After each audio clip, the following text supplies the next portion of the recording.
Hey guys, welcome back to my YouTube channel the Likhita vlogs. ఈరోజు అయితే మేము prawns curry చేయబోతున్నాము. ఒకవేళ మీరు ఎవరన్నా లాస్ట్ వీడియో చూడనట్టయితే ఖచ్చితంగా వాచ్ చేయండి. లూలుమాల్ పార్ట్ 1 పార్ట్ 2 అందులో నేను చెప్పాను కదా ప్రాన్స్ తీసుకున్నానని. సో అవే అండి ఈ ప్రాన్స్. మేమైతే ఈరోజు ప్రాన్స్ కర్రీ చేయబోతున్నాము. అదే అండి ప్రాన్స్ అంటే రొయ్యలు. సో మేమైతే ఈరోజు రొయ్యల కర్రీ చేస్తున్నాము. ముందుగా ఈ రొయ్యలు అయితే చాలా నీట్గా క్లీన్ చేసుకోవాలండి, లేదంటే కౌసు వాసన వస్తుంది. మేము తీసుకున్న రొయ్యల్లో అయితే నరాలు అయితే తీయలేదండి. నేను మా మమ్మీ కూర్చొని గంట సేపు ఆ నరాలు తీసాము. అదైతే చాలా హెడేక్ పని. మీరైతే బయట తీసుకుంటున్నట్టయితే నరాలు తీయించుకొని తెచ్చుకోండి. ఒకవేళ మేమైతే లూలుమాల్లో తీసుకున్నాం కాబట్టి అది ఆల్రెడీ ప్యాక్ చేసి ఉంది కాబట్టి మాకు ఇంకో ఆప్షన్ లేదు. బయట తెచ్చుకుంటే అయితే మంచిగా నరాలు క్లీన్ చేయించుకోండి. దట్టు ఈ చిన్న రొయ్యల్లో తీయడం అయితే ఇంకా కష్టం. పెద్దవి అంటే కొంచెం ఈజీగానే అయిపోతుంది. మీకు వీడియోలో చూపించినట్టు రొయ్యలను అయితే నీట్గా వాష్ చేసుకోవాలి. సాల్ట్ పసుపు వేసి వాష్ చేసి పక్కన పెట్టేసుకోండి. ముందుగా అయితే మనం స్టవ్ మీద కడాయి పెట్టేసుకొని అందులో 4 to 5 స్పూన్స్ ఆయిల్ పోసుకోవాలి. అంటే రొయ్యలకి తగినంత ఆయిల్ పోసుకోవాలి. అండ్ జీలకర్ర వేసి ఆనియన్స్ వేసేసుకోవాలి.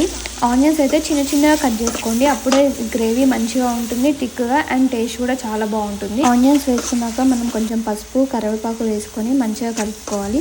అలా 2 minutes ఫ్రై చేసుకున్నాక మనమైతే అందులో అల్లం వెల్లుల్లి పేస్ట్, పచ్చిమిర్చి అండ్ కొంచెం సాల్ట్ వేసి మంచిగా కలుపుకొని మూత పెట్టేసేయాలి. అది మంచిగా ఫ్రై అయ్యే లోపు మనమైతే ఒక 2 టమాటోస్ తీసుకొని మంచిగా పేస్ట్ లాగా చేసేసుకోవాలి. ఇలా బ్రౌన్ కలర్ వచ్చాక మనమైతే ముందుగా పేస్ట్ చేసేసుకున్న టమాటోస్ని అయితే ఇందులో వేసేసుకొని బాగా కలుపుకొని మళ్ళీ మూత పెట్టి కాసేపు ఉంచాలి. అది ఫ్రై అయ్యే లోపు ఇప్పటి వరకు నా ఛానల్ని ఎవరైనా సబ్స్క్రైబ్ చేసుకుని వాళ్ళు ఉంటే ఖచ్చితంగా సబ్స్క్రైబ్ చేసుకోండి. మీరు సబ్స్క్రైబ్ చేసుకుంటే నేను వీడియో పెట్టగానే మీకు నోటిఫికేషన్ వస్తుంది. సో దట్ మీరు మిస్ అవ్వకుండా నా వీడియోస్ చూడొచ్చు. మూత పెట్టి అలానే ఉంచకుంటే అప్పుడప్పుడు కలుపుతూ ఉండాలి. సో ఇలా బ్రౌన్ కలర్ వచ్చాక మనమైతే అందులో కారం, ధనియాల పొడి వేసుకొని మొత్తం ఒకసారి మంచిగా కలుపుకోవాలి. అండ్ కారం ఒకసారి, అంటే కొంతమంది ఎక్కువ తింటారు, తక్కువ తింటారు. మేమైతే కొంచెం కారం తక్కువ తింటాము. సో చూసి వేసుకోండి. ఇక్కడైతే నేను ఎలాంటి మెజర్మెంట్స్ అయితే చెప్పట్లేను. అంటే అప్పటికప్పుడు అనుకొని ఈ వీడియో తీస్తున్నాము. ముందుగా ప్లాన్ చేసుకొని మెజర్మెంట్స్ అలా ఏం లేదు.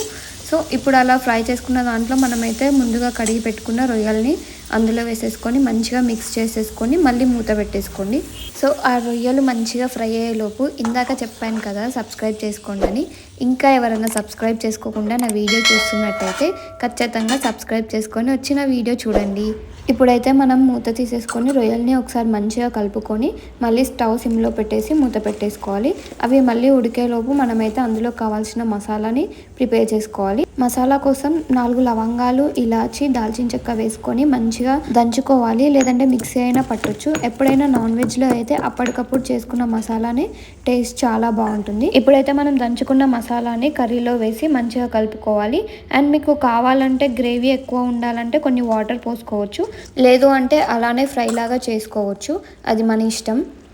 సో ఇలా మంచిగా కర్రీ ఇలా దగ్గరకు వచ్చాక మనమైతే అందులో కొత్తిమీర వేసేసుకొని గార్నిష్ చేసేసుకోవాలి. ఇంతే అండి, చాలా సింపుల్ అండ్ టేస్టీగా ఉండే రొయ్యల కర్రీ.